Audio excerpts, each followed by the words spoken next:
આ નિર્વિચાર મૌનનો મતલબ શું છે? એટલે વિચારે કે ન આવે જ્યારે આપણે શાંતિથી બેસીએ એમ?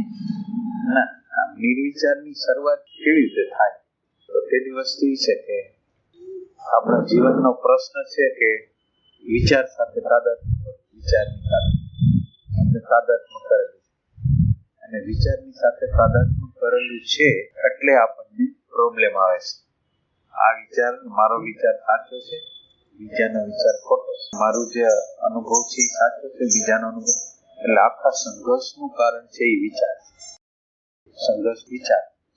હવે નિર્વિચારનો અર્થ એવો છે કે આ વિચાર છે અને એ વિચારથી મારું થોડા જુદાપણું કરું છું, થોડા અંશમાં જુદાપણું કરું છું એટલે વિચાર અને હું અત્યારે એક છીએ.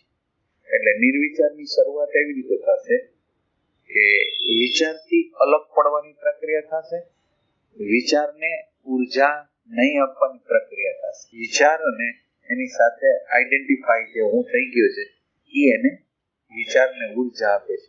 એટલે વિચારને ઉર્જા ન આપે એના માટે વિચાર અને વિચારને જે અનુભવ કરે છે એ બેને સેપરેશન કરવું, ત્યાંથી મૌન શરૂ થાય છે.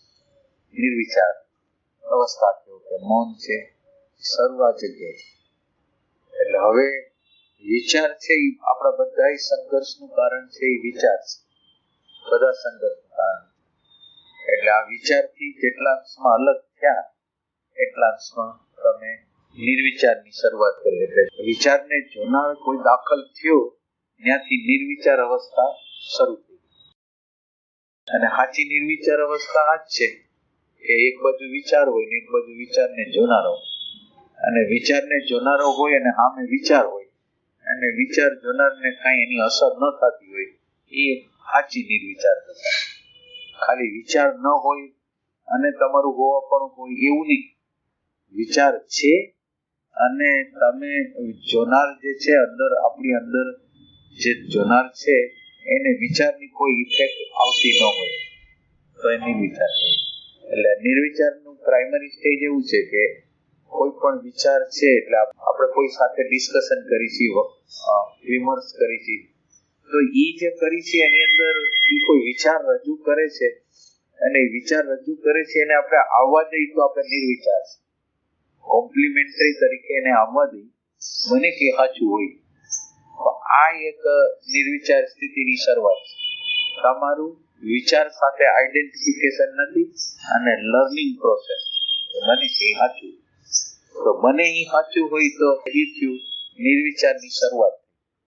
એટલે હું કોઈ પણ બોલતા હોય તો એના વિચારને એક વખત તો અંદર આવવા દઉં, સત્ય હોય તો ભલે આવે, કોમ્પ્લિમેન્ટરી તરીકે ભલે અંદર આવે. તો કોમ્પ્લિમેન્ટરી તરીકે જો આપણે અંદર લેવાનું શરૂ કરી તો આપણે નિર્વિચારની શરૂઆત કરી દીધી. અત્યારે આપણી હાલત એવી હોય કે એની અંદર હાલતની અંદર જે આપણા અનુભવો, સ્મૃતિઓ, સંસ્કારો જે હોય એ જ સાચું અને બીજું સાચું નહીં. મને જે અનુભવ થયો છે, મને જે સંસ્કાર છે, મને જે સ્મૃતિ છે એ સત્ય. એટલે આમ કહી તો વિચારની અવસ્થા છે. તો એ વિચારની અવસ્થા છે અને નિર્વિચારની અવસ્થા પ્રાપ્ત કરી હોય તો આ જે બીજા લોકો જે બોલે છે એને કોમ્પ્લિમેન્ટરી તરીકે તમે અંદર આવવા દેવાની પ્રક્રિયા કરતા હો તો તમે નિર્વિચાર અવસ્થામાં. વિચાર સાથેનું આઈડેન્ટિફિકેશન તૂટ્યું એટલે નિર્વિચાર અવસ્થાની શરૂઆત.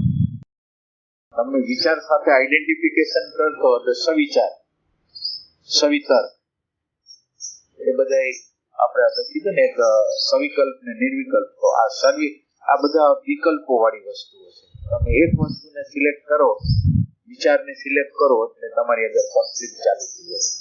એટલે હવે જો કોન્ફ્લિક્ટ તમારે ચાલુ ન કરવો હોય તો વિચારને કોમ્પ્લિમેન્ટરી તરીકે તમારી અંદર આવવા દો, કોન્ટ્રાવર્શિયલ તરીકે એને ન લ્યો. એટલે આપણી અંદરની રચના એવી છે કે કોન્ટ્રાવર્શિયલ વિચાર હોય એનું રેઝિસ્ટન્સ કરીને આપણે જે માનેલું છે એ પ્રમાણે કોઈ વાત કરતું હોય તો એ અંદર લઈ લે. એટલે આપણે અત્યારની જે સ્થિતિ છે આઈડેન્ટિફિકેશન વાળી છે, નિર્વિચાર નથી. અને ઓલું તો કોઈ પણ વિચાર અમારી અંદર આવે છે તો એને અંદર લઈ લઉં છું કે બને કે એમ હોય.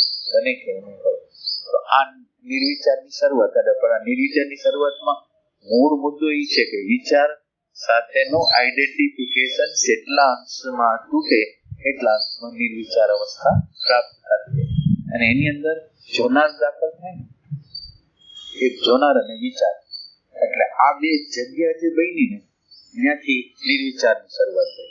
એક વિચાર છે અને નકર અત્યારે સામાન્ય રીતે એક અવસ્થાઓ કેવી હોય કે જે વિચાર આવ્યો એ આપણે બની ગયા, જે વૃત્તિ આવી આપણે બની ગયા.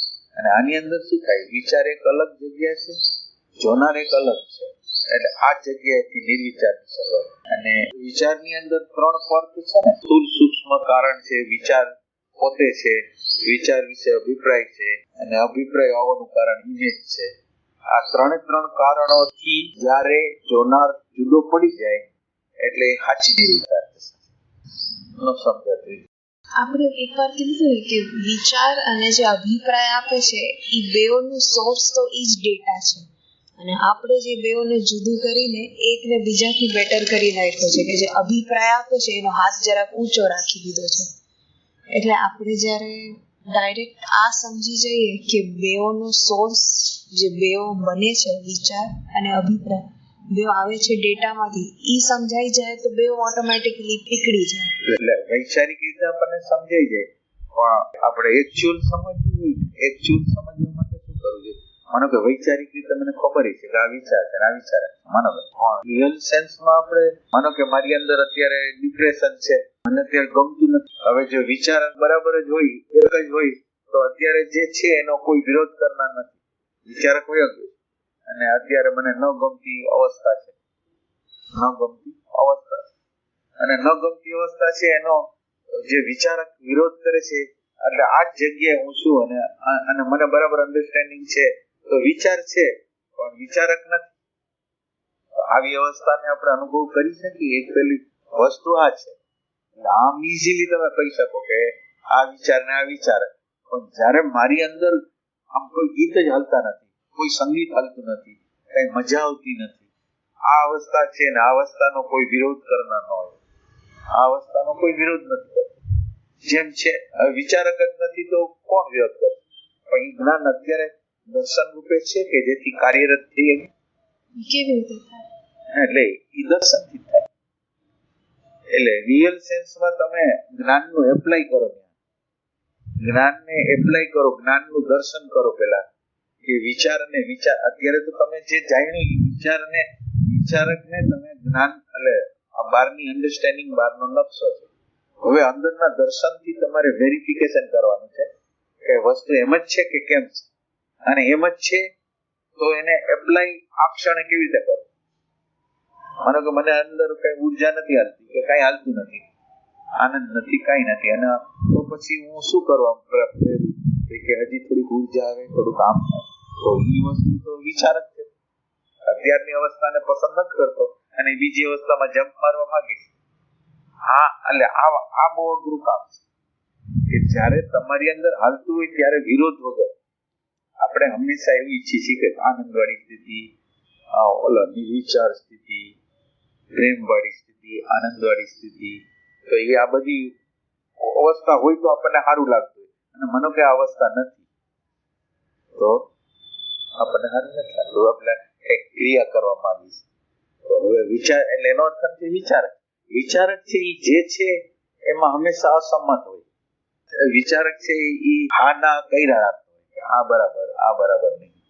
હવે ઈ વિચારકનું મૃત્યુ થઈ જાય તો અત્યારે જે છે ઈ જ રહી જાય, અને જે અત્યારે જે છે એ રહી જાય, અને વિચારક વયો ગયો તો એની સામે આવી જાય સાક્ષી. વિચારક છે ને તો આવી જાય સાક્ષી, અને સાક્ષી એને જોઈ લે, વાત પૂરી થઈ જાય. એટલે આ એમ અગરમક વસ્તુ છે. આપ જુદાપણું જ્યાં લગી ન આવે ત્યાં લગી નિર્વિચાર અવસ્થા ન કહેવાય. જુદા ન પડીને એમ કે તમે નિરંતર વૃત્તિ ઉપર કંટ્રોલ કરતા રહ્યો ને તમે એમ કહો કે આ વિચાર ન આવવો જોઈએ, એટલે પછી એ નિર્વિચાર સ્થિતિ કહેવાય, એ ફાઇટિંગ ની સ્થિતિ છે. એટલે વિચારકનું મૃત્યુ હોય ને એ ફાઇટિંગ બંધ કરી. વિચારક જો ન રહીએ તો ફાઇટિંગ બંધ થઈ. આપણું ધ્યાન ત્યારે જ હશે કે આમ કઈ આપણી આજુબાજુની પરિસ્થિતિમાં હાલતું હોય ને તો એ હાલતું હોય એમાં કઈ ને કઈ ઓબ્જેક્શન, સંમતિ, ના સંમતિ પ્રતિ ક્ષણે આપતા જ હોય. તો આ પ્રતિક્ષણે જે આપતા હોય છે એમાંથી જે આપતા હોય છે એની હારે છે કે એનાથી જુદા છે?